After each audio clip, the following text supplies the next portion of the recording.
So many people were asking about how the defense of the markup of the proofs went, so I thought I'd make a quick video and tell you guys it went really well. I mean, it was a mix of emotions. I definitely was singing my sort of like Pooh Bear-esque happy songs on the way there, humming to keep my spirits up.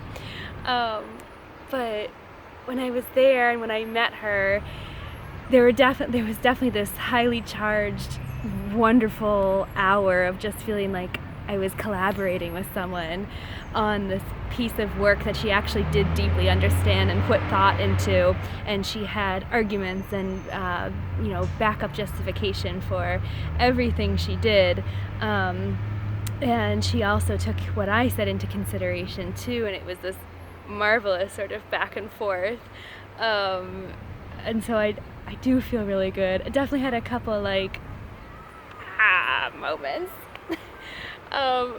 while conceding that she was right. Like, she did take out a few spots of dialogue, but her justification was that it was redundant, that I had already proved the point of what I was trying to say through the dialogue by sort of previous interactions between the characters. But anyway, so it was good. But it's funny, as we were standing up to leave, she quickly said, "Oh, by the way, I don't like your protagonist's name." I said, "What?" And she's like, yeah, no, I think he needs to go because it's too much like the second character's name. They're Thea and Teresa, or Taya and Teresa. And I said, "Can I just drop the H out of the Teresa?" And she's like, nope, it has to go. And then she handed me a pencil and said, "Here, quick, think of all the Catholic girls' names that you can. Go." I was like, "Oh, okay.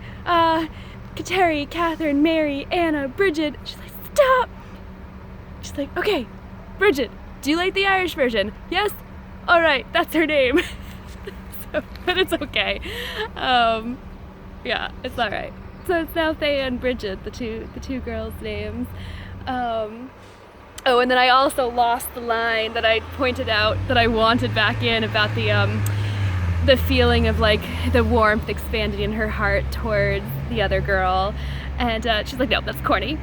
She said, you already had a semi-bizarre line right before that I left in that did the trick, where I said something about like the look of her, that she had larger ears compared to the rest of the features, made her look dear and unprotected.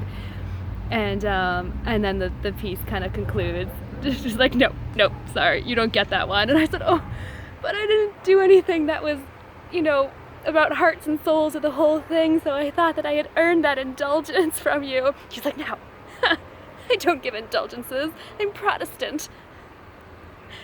So that made me laugh. Anyway, it was good, it was very good, and I'm grateful to her. And I did tell her that. I said, "Oh, I feel so bad that you had to, put so many more hours into it than you probably were anticipating." And she's like, no, just stopped me right there and said, don't even go into that.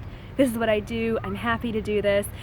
And she's like, and don't feel mortified, don't feel any of that. She even sort of opened up in a vulnerable moment at the end too and said her book is coming out in July, and she sort of visibly cringed at that, and she was just like, it doesn't get easier. It just, whether you have in an editorial position and you also write, no, I'm sorry, meaning that kind of like she edits, but she also writes her own books too, and she's like, this is the world of writing and publishing. So yeah, trial by fire. I think it went really well, and feeling good about it.